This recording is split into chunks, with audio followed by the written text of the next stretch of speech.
안녕하세요. 매번 눈으로 보기만 하다가 글을 쓰는 건 처음이라 어색하네요. 저는 몇 년 전부터 시모와 연을 끊고 지내고 있는 30대 후반의 여성입니다. 남편도 마찬가지로 시모와는 연을 끊고 저희 부모님을 모시며 살고 있는데요. 저와 남편이 당한 시댁 식구들의 어이없는 행동을 여기서라도 이야기하고 한풀이라도 해볼 생각으로 글을 올리게 됐어요. 남편은 저보다 4살이 많고 공기업에 다니고 있어요. 그리고 저는 간호조무사로 어릴 때 남편을 만나 여태껏 금슬 좋게 지내고 있죠. 그런 남편도 시댁에서는 사형제 중 막내예요. 위로 나이차 많이 나는 형님들이 셋이나 있고 지금 70대 중반이니까요. 결혼 전에는 남편이 애지중지 오냐오냐 컸다고 생각했는데 막상 시댁에 와보니 정반대였어요. 늦둥이라 가장 사랑받을 법한데도 집에서는 남편만 오면 냉랭한 분위기가 흐르고는 했거든요. 그런 남편이지만 시부에게만은 애정을 듬뿍 받았어요. 시부가 매번 하는 말이 막내가 자기 어렸을 때와 똑 닮았다고 항상 말씀하셨거든요. 아마 그 탓에 남편에게 애정이 더 깊으셨던 것 같아요. 시부가 정정할 때는 그나마 괜찮았지만 노환과 지병으로 병원에 입원하고 나니 집안은 점점 남편과 저에게는 가시밭 같은 곳이 되어버렸어요. 그런 집안 분위기 때문에 남편은 처갓집에 좀 더 정을 붙이더라고요. 저희야 환영할 만한 분위기였죠. 딸만 둘이 저희 집에서 친정 부모님이 의지하는 사람은 남편이었거든요. 저는 남편 생각에 소소한 일로 남편 부르지 말라고 했지만 남편은 자기에게 의지해주는 부모님의 행동을 기분 좋게 여기더라고요. 그러면서 집에서 내놓은 자식 같은데 여기서는 진짜 자식 같다고, 어른들이 의지하면 인정받는 기분이 들어서 너무 좋다고, 그러니까 소소한 일에도 불러주시는 거 좋다고 했어요. 정말 착한 남편이지 않아요? 제가 봐도 이렇게 착한 사람 드물어요. 그런데 이런 사람에게 시댁 식구들이 어떻게 행동했는지 정말 제3자인 제가 보더라도 남편의 형님들은 하나같이 욕심과 이기심으로 똘똘 뭉친 사람들이었어요. 물론 당해보니 더 확실하게 말할 수 있는 거긴 하지만요. 게다가 나이도 우리보다 훨씬 많아서 같이 있어도 이야기가 전혀 통하지 않았어요. 그리고 그런 아주버님을 믿고 의지하는 건 시모가 더 심했죠. 남편이 뭐라 말해도 전혀 듣지를 않더라고요. 그래도 이해하려 했어요. 나이 드신 어른들이시고 생각하는 게 우리와는 좀 다를 수 있으니까요. 그렇게 시모와 시댁을 이해해보려 애쓰던 우리에게 그 사건이 일어난 건 결혼 후 3년이 채 되지 않았을 무렵이었어요. 저는 결혼 후에 시모와 형님들 뒤를 쫓아다니며 여기저기 시댁 친척 경조사에 자주 참석하곤 했어요. 워낙 친인척이 많은 집이라 결혼할 때도 깜짝 놀랐는데 여기서는 가족들끼리는 또 자주 챙기더라고요. 그런데 하루는 시댁 친척 결혼식에 참석했는데 시모가 들고 온 핸드백 때문에 주변에서 수군거리는 걸 봤어요. 제가 보니 시모 가방이 다 해져서 너덜너덜해졌더라고요. 그걸 모르고 착용하고 계신 걸 보니 마음이 안 좋더라고요. 그렇다고 당장 제가 뭐라 할 수 있는 분위기도 아니었고요. 그래서 큰맘 먹고 300만 원 좀 넘는 명품 가방을 선물해드리게 됐어요. 물론 남편과 상의를 하고 사드린 거라 남편도 무척 좋아했거든요. 그런데 가방을 선물했을 때는 기뻐하는 얼굴이 있었는데 그 다음에 갔을 때는 기분이 안 좋아 보이더라고요. 그때도 친척 모임이었는데 시모가 제가 선물한 가방을 사용하지 않았더라고요. 그날 모임이 끝나고 시댁으로 함께 돌아가게 됐는데 제가 시모에게 조심스럽게 물었어요. 어머님, 혹시 제가 선물한 가방은 마음에 안 드세요? 조심스러운 제 물음에 시모가 고개를 돌려 저를 쳐다보는데 그 눈이 은은하게 돌아있는 걸 발견했죠. 뭔가 이상하다 싶었는데 그때 시모가 한마디 던지더라고요. 네 눈에는 내가 그렇게 없어 보였니? 네? 그게 무슨 말씀이세요? 정말로 저는 이 말을 바로 이해하지 못했어요. 왜냐고요? 저로서는 생각해본 적도 없는 거였으니까요. 뭐가 없어 보였길래 그런 소리를 하신 걸까 싶었는데 뒤에 하는 말이 더 어이없더라고요. 내가 돈이 없어서 가방을 안 샀겠어? 그런데 나한테 가방을 선물했다는 건 내가 거지꼴처럼 보였으니 네가 선물을 한 거겠지. 어머님, 전혀 아니에요. 그런 마음에 들인 거 아니고 저번 친척 결혼식 때 어머니 가방이 너무 해진 게 보여서 사드린 것뿐이에요. 정말 그것뿐이라고요. 내가 너한테 그딴 동정심이나 사야 하니? 어디 새파랗게 어린 게 어른한테 돈 자랑이야? 가만두고 보니까 네 시어미가 거지처럼 보이디? 정말 그런 거 아니에요, 어머님. 가방 사드릴 때도 남편이랑 상의해서 사드렸고. 듣기 싫다. 그딴 변명 들으려던 거 아니거든? 네가 사준 거 필요 없으니까 당장 가져가. 결국 시모가 옷장 안에서 꺼낸 건 제가 사드린 가방이었어요. 그리고는 그걸 제 앞에 탁 하고 던지시더라고요. 저는 시모가 왜 이런 말을 하는지 여태껏 이해가 가지 않았어요. 한숨을 쉬며 가방을 주섬주섬 줍는데 이상하더라고요. 제가 사준 가방의 짝퉁이더라고요. 저는 가짜 가방에 살짝 당황해서 시모에게 물었죠. 어머님, 혹시 가방 누구한테 빌려주신 적 있으세요? 빌려줬으면 왜? 네가 그걸 왜 신경 써? 이거 제가 드린 가방이 아닌데요. 제 말에 놀란 건 시모였어요. 하지만 시모는 이내 안색을 바로 하더니 말하더군요. 난 한 번도 안 썼어. 그거 큰며느리한테 빌려줬었는데 아니 친구 아들 결혼식 때 쓸 가방이 없대서 빌려줬지. 저는 그 길로 바로 큰형님에게 전화를 했어요. 형님, 저 막내예요. 혹시 어머님한테서 가방 빌리신 적 있으세요? 아니, 그런 적 없는데? 죄송하지만 어머님은 형님한테 빌려주셨다던데요. 아하, 그거 빌렸었지. 그런데 왜? 어머님이 그 가방 안 쓰신다고 돌려주셨는데 제가 선물한 가방이 아니라서요. 제 거는 진품이었는데 이건 가품이거든요. 가방이 바뀐 것 같은데 짐작 가는 일 없으세요? 아니, 가만 보자 하니까 사람을 무슨 도둑으로 몰아? 네가 처음부터 가짜 가방 줘놓고는 지금 나한테 뒤집어 씌우는 거야? 이래서 무섭다니까. 어떻게 큰형님한테 그런 소리를 할 수 있어?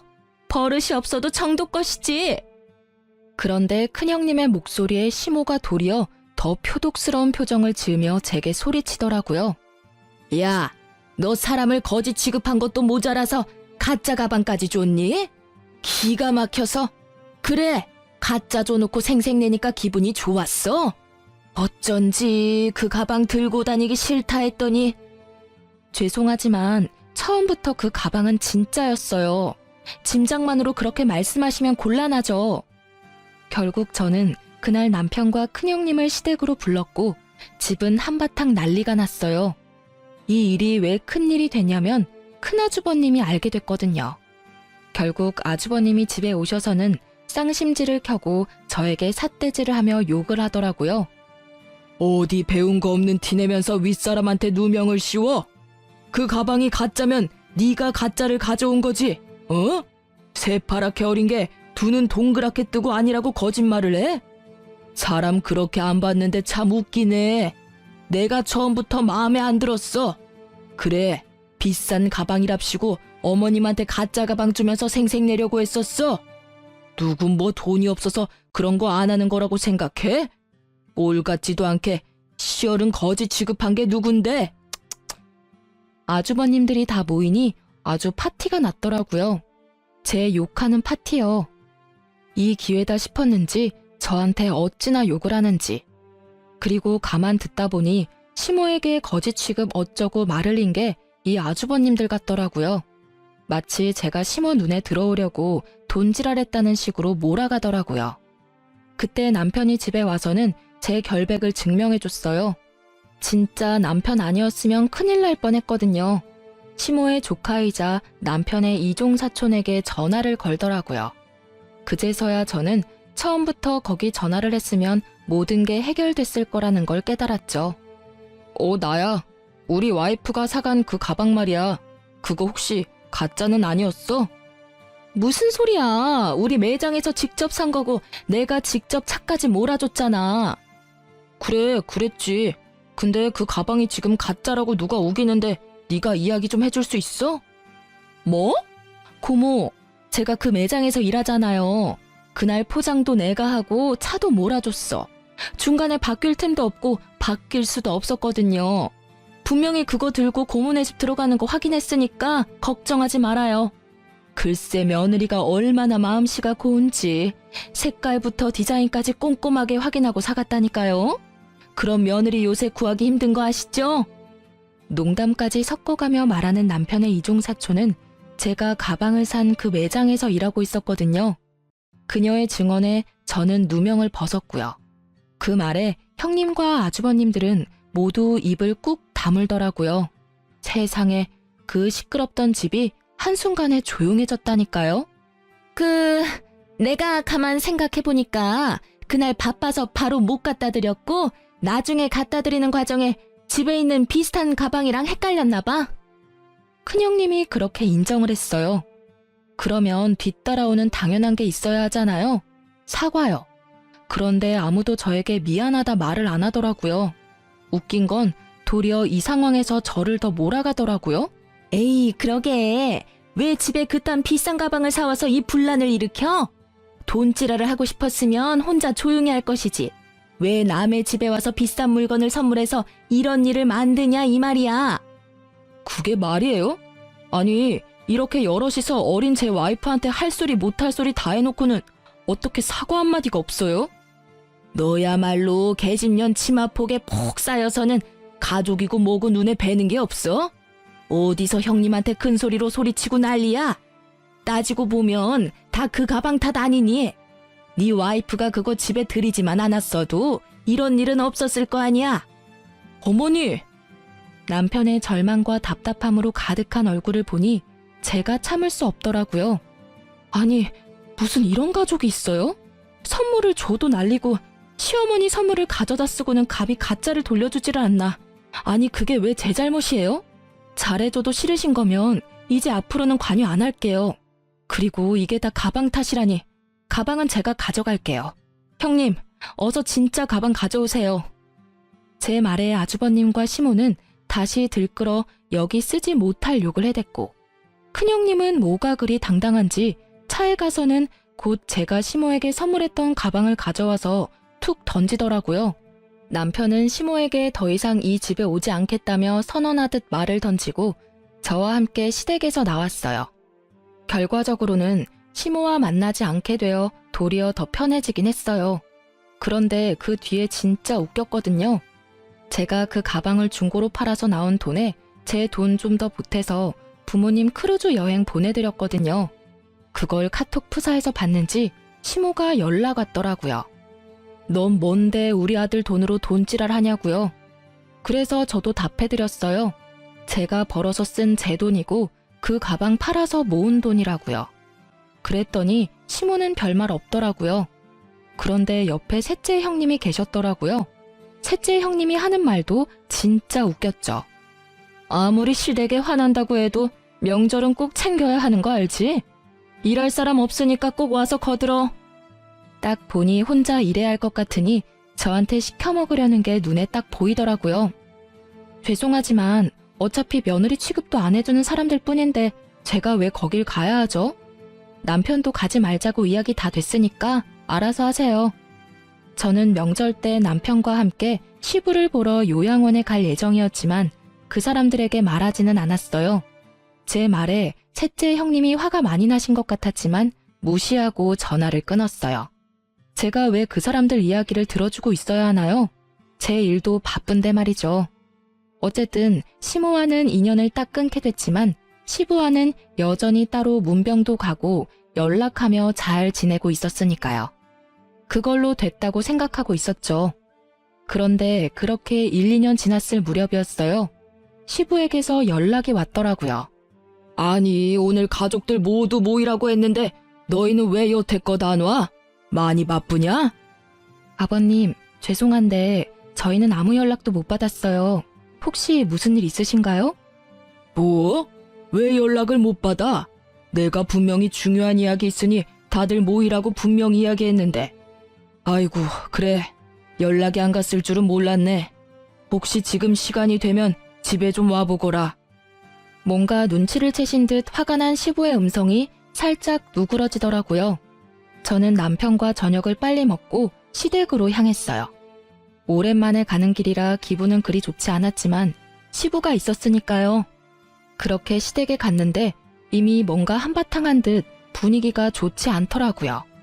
3명의 아주버님과 3명의 형님들, 그리고 시무가 한꺼번에 저희를 무척 짜증나게 쳐다보더라고요. 어차피 오지 않던 시댁이라 별 상관없는 느낌으로 앉아 있었는데 시부가 갑자기 유산에 대해 이야기를 꺼내더라고요. 내가 나이가 많아. 요새 많이들 산다고는 하지만 그래봐야 10년 살까 말까지. 당장 죽을 정도는 아니지만 재수 없으면 당장 죽을지도 모를 나이고. 시부는 그렇게 자기가 가지고 있던 재산에 관한 서류를 들고 왔더라고요. 이 재산을 어떻게 나눌지 너희들하고 이야기하려고 불렀다. 시부의 말에 둘째 아주버님이 말하더라고요.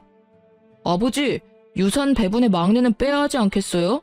아니, 아무리 생각해도 시댁을 개떡같이 알잖아요. 명절에 코빼기도 안 보이고 이 집에서 비싼 가방으로 분란만 일으켰는데 게다가 시어머니 모실 생각도 안 하는데 왜 유산을 나눠요? 그 이야기를 듣고 있는 남편의 표정이 점점 벌겋게 달아오르더라고요. 열이 받을 대로 받아서는 부글부글 끓고 있는 게 제 눈에는 훤하게 배더라고요. 남편은 이제까지 차별받았는데 마지막까지 차별받게 됐다는 생각에 완전 분노 폭발 직전이었어요. 저는 남편의 팔꿈치를 끌어당기며 진정시켰어요. 이야기나 들어보자고요. 그런데 점점 들을수록 저도 기가 막히더라고요. 맞는 말이에요, 아버지. 도대체 왜 여기 왔는지 이해가 안 가요. 제정신이 있으면 이런 자리에는 알아서 빠져야 하는 거 아니야? 어디서 뻔뻔하게 재산 탐내러 여기 와 있는 거야? 그렇게 삼형제가 나란히 저희 부부를 욕하는 와중에 시모는 우리 부부 것만 쏙 빼고 음료와 간식을 내왔더라고요. 아예 없는 사람 취급하겠다 이거죠. 결국 첫째 형님이 쐐기를 박더라고요. 아버지, 막내는 재산 분배해서 빼야 해요. 쟤네도 재산 준다 하시면 저희는 앞으로 제사 못 지내요. 저런 하이에나 같은 것들한테 줄 돈이 어디 있다고 매번 막내를 부르시는 거예요.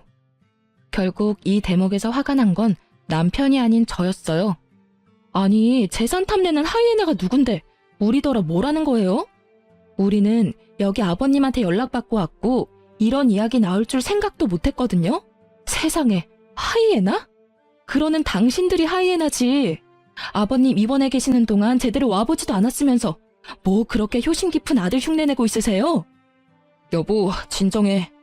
형님, 제가 아무것도 모른다고 생각하시나 본데 저도 이제 알 거 다 알아요.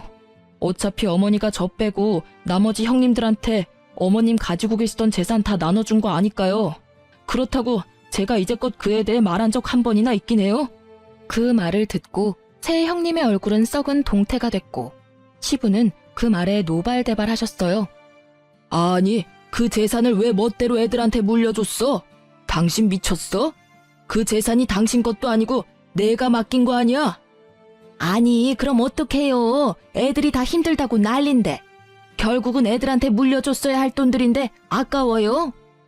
아까운 게 아니라 그 과정에서 또 막내만 빠졌으니 하는 소리 아니야? 도대체 이 세 놈들한테 왜 나눠준 거야? 다 이유가 있어서 준 거예요. 첫째가 사업이 실패해서 빚이 좀 생겨서 어쩔 수 없이 줬고, 둘째는 주식 때문에 문제가 생겨서 줬죠. 그리고 셋째는 아시다시피 애가 약해서 얼마 전에 입원까지 하는 바람에 수입이 영 없었으니까. 우리가 아는 바에 의하면 저 말들은 다 거짓말이었거든요. 형님의 사업은 적자를 달리고 있긴 하지만 여전히 잘 돌아가고 있었고, 둘째 형님은 주식이 아니라 비트코인을 하느라 빚을 지기는 했지만 시모가 준 돈으로 또 비트코인을 해서 그 돈마저 다 말아먹었거든요. 그리고 셋째 형님은 아픈 데가 없어요. 싹 다 거짓말이었던 거죠. 솔직히 연락하며 지내지는 않아도 형제간이니 이래저래 소문들이 흘러들어올 수밖에 없거든요. 저는 어이가 없고 남편은 여전히 분노에 차 있더라고요. 어머니한테 저는 이제 더 이상 자식이 아닌 듯하니 이젠 절대로 어머니와 형님께 관여하지 않겠습니다. 아버지, 죄송해요. 그래도 아버지께는 잘할게요. 저거 봐라. 아버지 재산 탐나서 아부나 떠는 꼴 봐. 네가 그래봐야 아버지 재산 한 푼이라도 받을 수 있을 것 같아? 우리가 못 받게 할 거야. 마누라랑 수준이 똑같지? 마누라는 명품 가방으로 시어머니 환심이나 사려 하질 않나. 지는 아버지한테 아부나 떨면서 콩고물 떨어지길 기다리질 않나. 조용히 안 해. 이것들이 한 번만 더 형제끼리 싸우면 당장 첫째 너부터 재산 분배해서 빼버릴 거니까. 결국 꽥소리를 지른 시부의 말에 형제들이 조용해졌죠. 시부도 저도 이 분위기를 보고 기가 막힌 표정만 지었어요. 아버지, 그 부분은 아버지가 알아서 하세요. 저희는 더 이상 이 집안에 관여 안 하고 싶어요. 그리고 어머니, 항상 그랬듯이 쭉 저희는 없는 사람이라고 생각하세요. 그렇게 사시는 게 어머니한테도 저한테도 맞는 것 같으니까요. 그래, 그런다고 내가 후회할 줄이나 알았어? 네가 그렇게 해준다니 내가 다 속이 시원하다. 널 아들이라 생각한 적 없으니까. 결국 남편은 시모와의 관계를 끊겠다고 말하고 집에 돌아왔어요. 자식을 저렇게 모질게 대하는 엄마를 처음 봐서 그런지 저는 집에 돌아온 뒤에도 이해가 안 가더라고요. 그런 제 속이 이렇게 답답한데 남편은 어련했겠어요? 그냥 있는 게 제일 좋은 방법 같아서 저희는 더 이상 그 집에 연연하지 않기로 했죠. 그 뒤로 한 1년은 시모에게 연락 한 번 없더라고요. 시부와 만나서도 남편은 가족 이야기는 되도록 안 했고요. 솔직히 저는 무소식이 희소식이라고 연락 없는 걸 다행으로 여겼거든요. 그런데 연락을 끊은 지 1년이 좀 더 지나서 집에 누가 찾아왔더라고요. 보니까 시모와 요양원 직원이라는 사람이 찾아왔더라고요. 시모는 우리 쪽은 쳐다도 보지 않고 여전히 없는 사람 취급이었고요. 시모와 함께 온 사람은 시모의 상황이 힘들게 됐다며 저와 남편에게 먼저 말을 꺼내더라고요. 처음에 전화를 하려고 했는데 시모가 아들 집을 안다며 그 사람을 데리고 우리 집까지 찾아온 거였어요. 사실은 어르신이 손목이 부러져서 저희 병원에 입원을 하셨거든요. 손목은 3개월 좀 더 지나서 괜찮아졌는데 그때는 보호자분들이 퇴원을 원하지 않으셨어요. 저희야 병원비 받고 어르신 잘 모시면 되는 건데 그 병원비가 계속 밀리고 있어서 저희 쪽에 보호자분으로 등록되신 분은 둘째 아드님이신데 연락이 안 돼서 다른 보호자분을 찾아왔어요.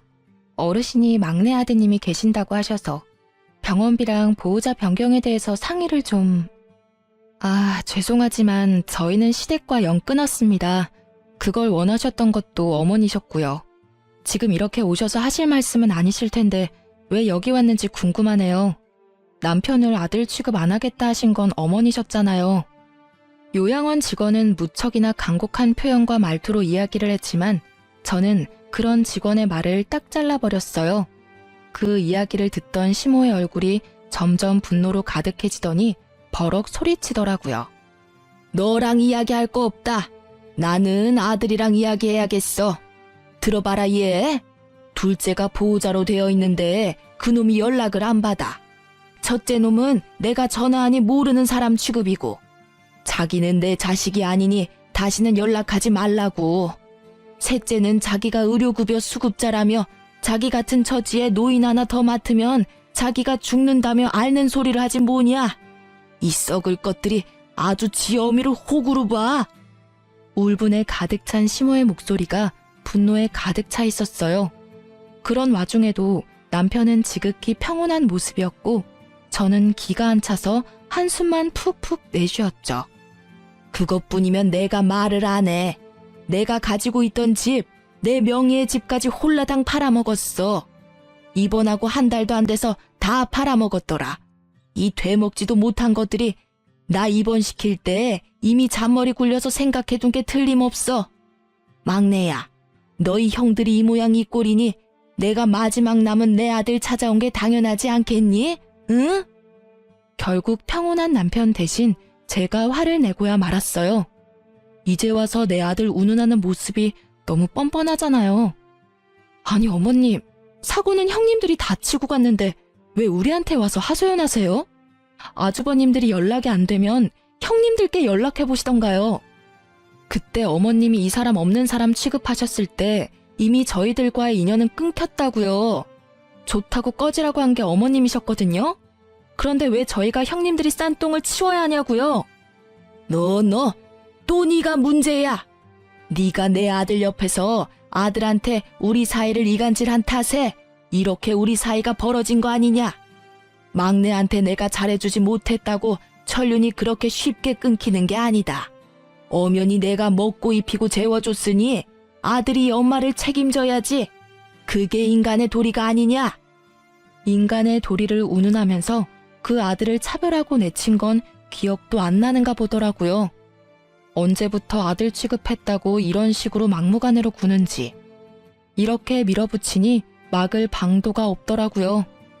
그 나쁜 놈의 새끼들은 인간 새끼들도 아니야. 내 재산 다 빼내갈 때는 간이며 쓸개며 다 빼줄 것처럼 굴더니 이제는 아예 생판 모르는 남 취급이야. 이제 더 이상 이 늙은 몸에서 빼갈 것 없으니 아예 정신 나간 치매 환자 취급이나 하고 나쁜 것들. 내가 그 돈을 지들한테 왜 줬는데? 진정하세요, 어머니. 일단은 제가 밀린 병원비는 내드릴게요. 그런데 저는 어머니 보호자는 못합니다. 지금 저희도 장인 장모님 모시고 있어서 어머니까지는 못 모셔요. 그러니까 형님들 중에 누구 하나한테 연락해서. 장인 장모는 모시면서 나를 못 모신다고? 그게 무슨 말이냐? 네가 내 아들인데 왜 네가 나를 안 모시고 저쪽 집안 사람들을 모시는 거야? 왜 네가 남의 부모를 모셔? 이 나쁜 년. 네가 내 아들 꼬셔서 너희 부모 모시도록 만든 거지? 이 여우 같은 년이 처음부터 내가 알아봤어. 제가 그런 짓을 왜 하겠어요? 어머님이 이런 상황을 만들었다는 걸 정말 모르시겠어요? 본인이 자초해놓고 이제 와서 저한테 책임 전가하시는 거잖아요. 우리가 왜 어머님하고 영 끊었는지 이제는 기억도 안 나시나 보네? 어머님이 얼씨구 좋다구나 하며 우리 내칠 때는 이런 미래를 생각도 안 하셨나 봐요. 이런 망할 년을 봤나? 네가 뭐라 해도 내 아들은 법적으로 내 자식이야. 그러니까 나를 부양해야 되는 것도 법적으로 정해져 있는 거지. 난 당연한 걸 요구하는 것뿐이라고. 그만 좀 하세요, 어머니. 어머니 재산을 형님들께 물려준 것도 서운하긴 했지만 그건 어머니 재산이니 제가 왈가왈부할 게 아니라는 걸 잘 알고 있어요. 그렇지만 제가 살면서 차별받은 건 절대로 못 잊어요. 사랑도 못 받고 컸는데다가 영까지 끊자고 합의 다 본 마당에 이제 와서 부양하라고 해도 저는 못합니다. 저는요, 어머니를 엄마라고 생각해 본 적 한 번도 없어요. 없는 자식 취급할 때는 이런 일 생각도 못 하셨겠죠. 어차피 저한테 주신 게 아무것도 없으니 많이 공들인 형님들한테나 가서 부양 이야기 꺼내세요. 저는 어머니하고 더 이상 엮일 생각 없으니까요. 너 이 은혜도 모르는 놈, 내가 키워준 은혜도 모르고 이제 와서 뒤통수를 때려? 은혜를 원수로 갚은 건 제가 아니라 형님들이죠. 형님들한테 재산 퍼주면서 부양하라고 이야기하셨을 거 아니에요. 그런데도 약속을 안 지킨 건 형님들이지 제가 아니라고요. 그리고 키워주셨다고 하는데 저를 키운 건 아버지였어요. 어머니는 매번 무슨 일이든 저를 빼놓고 형님들만 데리고 가고 형님들에게만 사주시고 형님들에게만 말 걸어주셨잖아요. 제가 어머니를 안 모시는 게 아니라 어머니가 저를 아들 취급 안 해서 부양 안 하는 거예요. 그리고 이쪽 처갓집 식구들은 저를 한 사람의 인간으로 자식으로 인정해주고 있기 때문에 제가 제 의지로 모시고 있는 겁니다. 한 번만 더 와이프한테 그런 식으로 말씀하시면 저도 용서 안 할 거예요. 밀린 병원비 내드리는 걸로 완전히 끝이라고 생각해 주세요. 아이고, 내가 잘못 살았네. 잘못 살았어.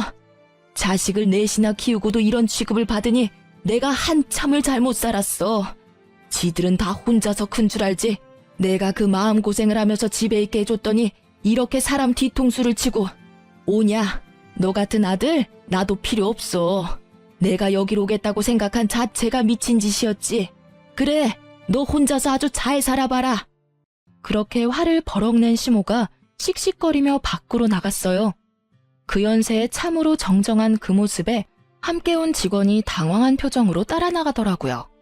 결국 남편은 직원에게 밀린 병원비는 대신 내주겠다며 계좌와 금액을 받았어요. 대신 앞으로 이쪽으로 찾아오지 말라고 신신당부했어요. 둘째 형님에게 연락해 놓을 테니 그쪽으로 연락하라고 말이죠. 남편은 밖에서 기다리던 시모에게 자기가 마지막으로 해드릴 수 있는 거니 앞으로도 지금처럼 연락 말고 지내자고 당부를 했어요. 그리고 시모가 보는 앞에서 둘째 형님께 전화해서 말하더라고요. 어머니 밀린 병원비 내가 냈는데 앞으로 나는 시모 신경 안 쓸 거다. 호적에서 파든 말든 마음대로 하고 재산은 전부 형님들이 가져갔으니 알아서 어머니 모시고 만약 또 자기한테 어머니가 오시면 아버지에게 전화해서 아버지가 가진 재산까지 형님들 못 가져가게 막겠다고 말이죠. 그랬더니 형님들이 난리가 나서 네가 무슨 권리로 그러냐며 난리치더라고요. 남편이 다 무시하고 전화를 끊자 시모에게 바로 둘째 형님이 전화가 왔더라고요. 왜 거기가 있냐고, 요양원에 있으면 자기들이 다 알아서 하는데 왜 일을 이렇게 만드냐며 시모를 아예 쪼아버리더라고요.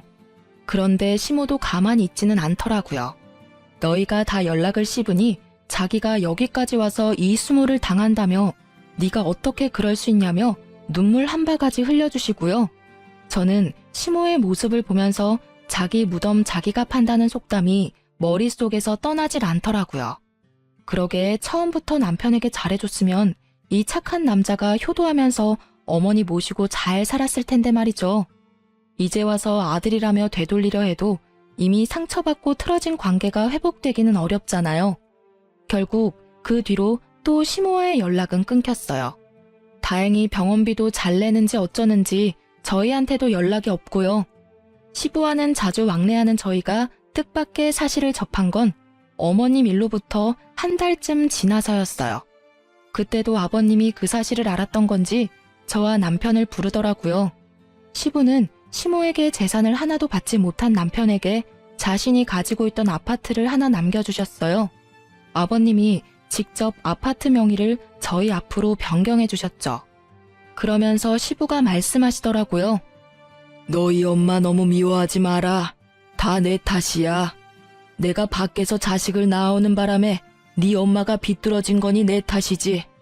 아들이 셋이나 있으니 너한테 그리 큰 의미를 두지 않을 거라고 생각했다. 그런데 이렇게 미워할 줄은 몰랐어. 갓난쟁이 때부터 기르면 기른 정이라도 생길 줄 알았는데 그게 아니었나 보다. 내 무덤까지 갖고 가려다가 그냥 가면 네가 평생 엄마에게 사랑받지 못한 사람이라는 생각을 안고 있을까봐 내 말하는 거야. 그러니 너무 미워하지 마라. 그제야 모든 게 이해가 가더라고요. 남편이 이복자식이었는데다가 바람을 피운 시부와 똑같이 생겼으니 시모가 더 싫어했던 거예요. 남편은 그제서야 마음이 좀 편해졌더라고요. 그런데 제 생각과는 다르게 자기가 미움을 받는 이유를 알게 돼서 마음이 편해진 게 아니라 시모와 진짜로 피가 통하는 사이가 아니라는 걸 알게 돼서 개운해진 거라고 하더라고요.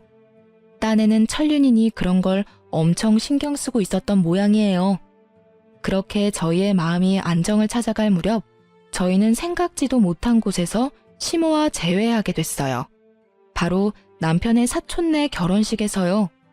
저희는 결혼식에 간 건 아니었어요.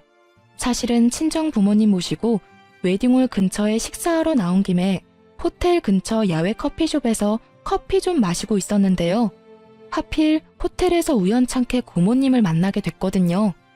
그때 고모님과 함께 있던 게 시모였어요. 시모는 아무도 신경 써주지 않은 티가 나는 그런 모습으로 결혼식에 와 있더라고요. 고모는 남편에게 무척 잘해주셔서 남편에게 이왕 만난 거 식장이라도 왔다 가라고 권유했고 남편은 식사는 안 하더라도 축의금은 주고 오자며 홀 안으로 들어갔죠. 솔직히 그때 친정 부모님이 같이 계셔서 남편도 약간 당황한 것 같더라고요. 저희가 시모와 연을 끊었다고 고모님 같은 다른 친척분들과 연을 끊은 건 아니잖아요. 그래서 친정 부모님에게 먼저 양해를 구하고 같이 웨딩홀로 향했죠. 그리고 그 안에 있던 시모와 맞닥뜨린 거예요. 안녕하세요. 잘 지내셨죠? 형님들이 잘 모시고 있으신가 봐요. 시모는 저의 인사에도 제 말을 무시하고는 쳐다보지도 않더라고요. 뭐 당연히 그렇게 나오겠다 싶어서 저도 더 이상 신경 안 썼어요. 돈만 내고 가면 다시 안 볼 사람이잖아요.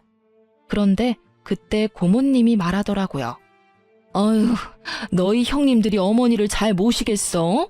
언니 지금 우리 집에 와 있어. 오빠가 부탁해서 우리 집에서 같이 있는데 이 망할 놈의 자식들이 아주 연락도 없고 이번에 결혼식장 온다던데 내 한마디 해주려고.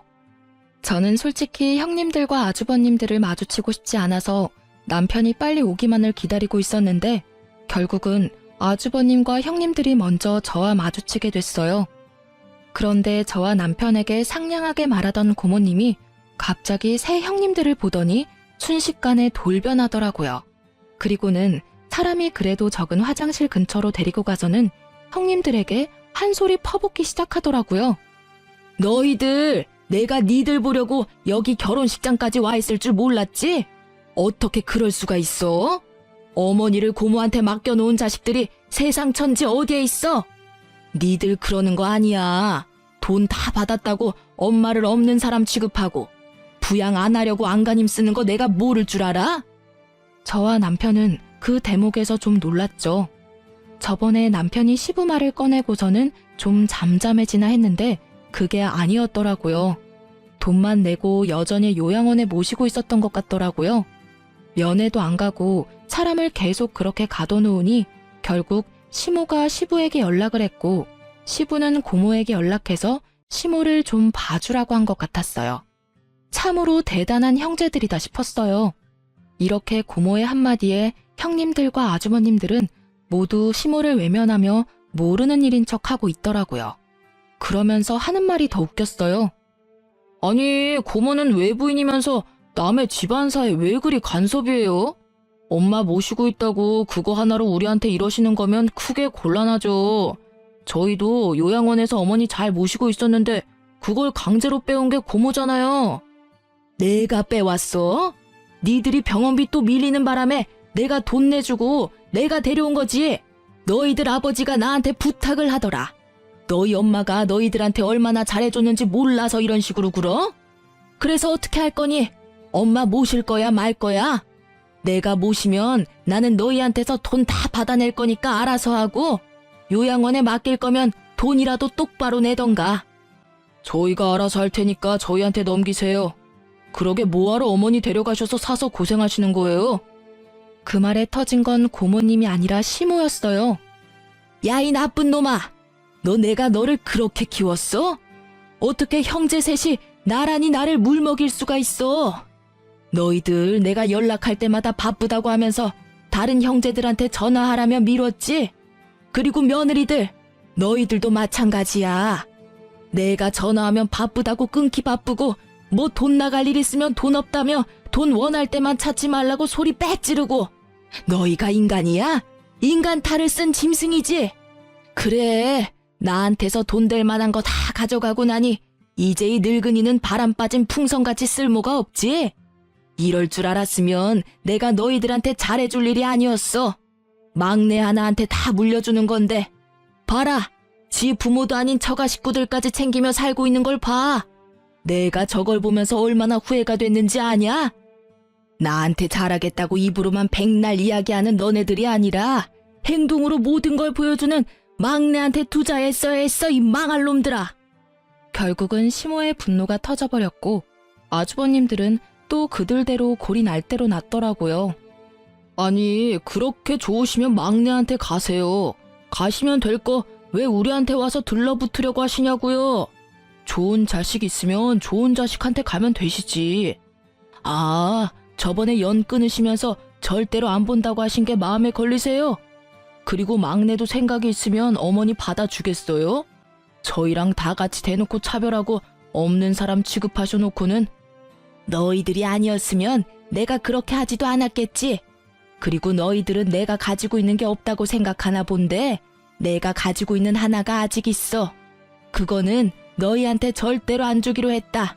벌써 수령인까지 싹 다 바꿨거든. 내 사망보험금. 시모의 입에서 사망보험금이라는 단어가 나오자 형님들과 아주머님들의 눈빛이 정말 순식간에 바뀌더라고요. 그러면서 갑자기 형님들이 어머니에게로 달려가서는 이산가족 상봉한 것처럼 어머니, 어머니, 우리랑 같이 가세요 하며 곡소리를 내는데 이건 뭐 거의 꽁트였죠.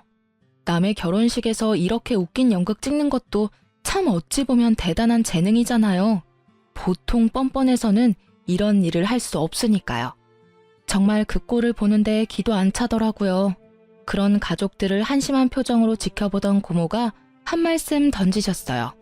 사망보험금 하나에 다시 또 이렇게 부모님 사랑이 샘솟냐? 언니, 내가 이 말까진 안 하려고 했는데 도대체 자식 농사를 어떻게 한 거유?